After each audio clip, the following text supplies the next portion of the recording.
Well, hello, everybody. Happy Wednesday. And today we're talking about freedom to surrender. And I think this topic is actually one of my favorite topics. And I'm just saying that too because I had to go through another surrender in the last few days.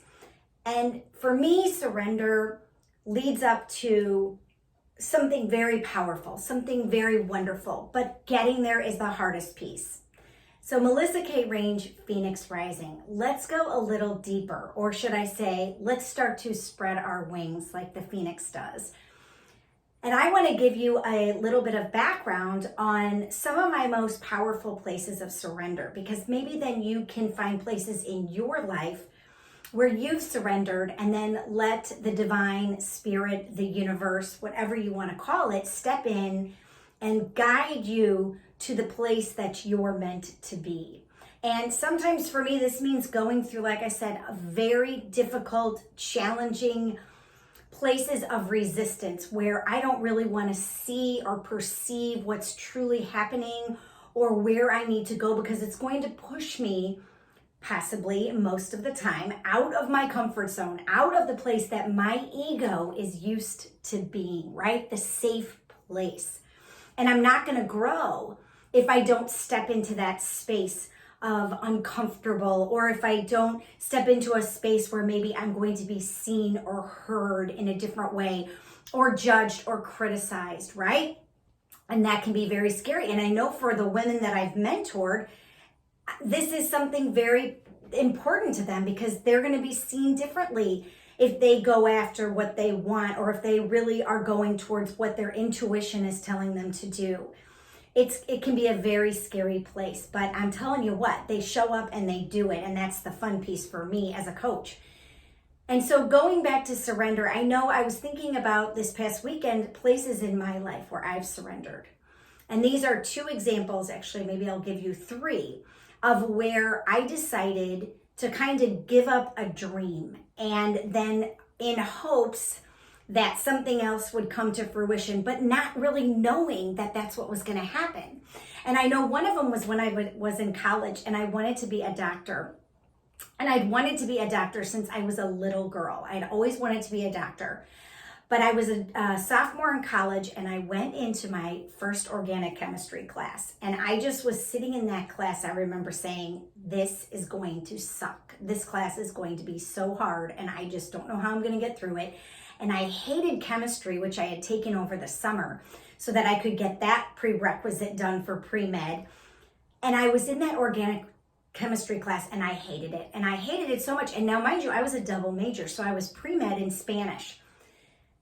And a few days later, after I decided, I cannot do this, I do not want to go through organic chemistry, I hate it, I don't want to take physics, what in the heck am I going to do? I mean, I wanted to be a doctor my whole life.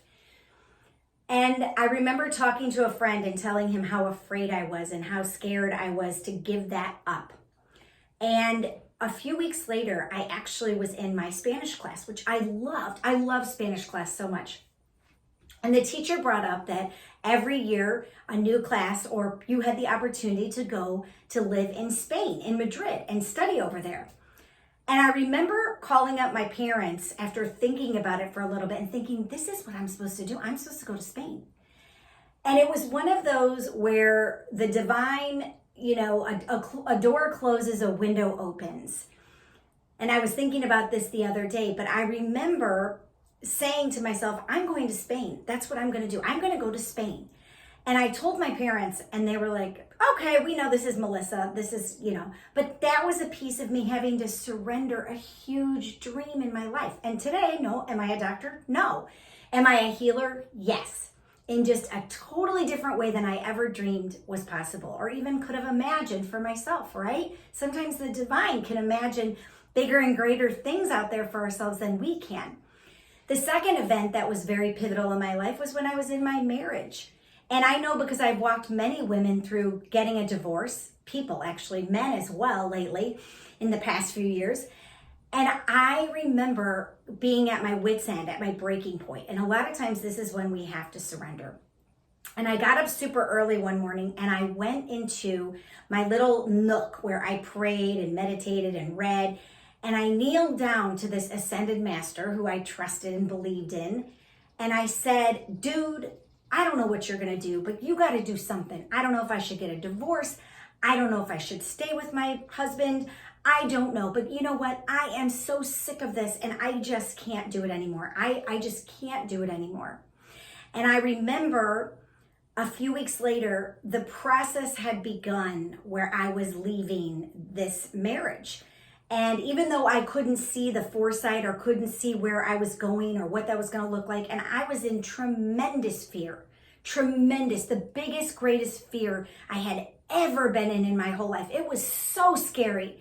And at that time, you know, I had some women who I could count on to talk about my feelings, but I didn't have a mentor to walk me through the money stuff. And I didn't have women who could hold space for me on a daily basis that I would reach out to and say, could you hold space for this? And I didn't know what was going to happen to my kids. I mean, it was so scary. And those are two very powerful examples in my life where I know that I had to surrender. And if you've ever seen The Wizard of Oz, right? In the movie, the witch says, surrender Dorothy. And she continues to follow that yellow brick road in that journey. And she ends up finding out from the good witch, Glenda, that she had the power within her the whole time, right? And a lot of it is just this. It's surrender. And we don't want to do it because as human beings, we have that ego, which does serve us. But when it comes to pursuing our desires and dreams, our wants, and maybe even things that we don't know are possible for ourselves, which is what I'm finding, we have to surrender. We have to let go. We have to step into that space, the void maybe is what you call it, or that space of, the unknowingness, the unknown, to see what's possible for us because we can't see or perceive all the time what is possible for us. So if this sounds like you, then get on the horn, like I say, or get your wings on and reach out to me and start communicating with me. I can get you on a discovery call. We can talk about my coaching program because I would love to talk to you and connect with you and see if this would be a great fit for you moving forward. You know, there's so much change going on in our universe right now. It's just mind-blowing.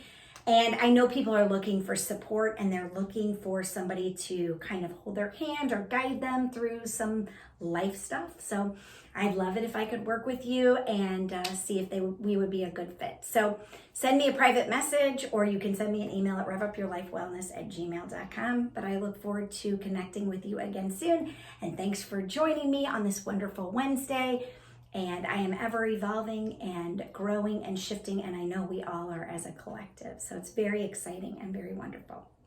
Phoenix Rising signing out. I will see you soon. Take care.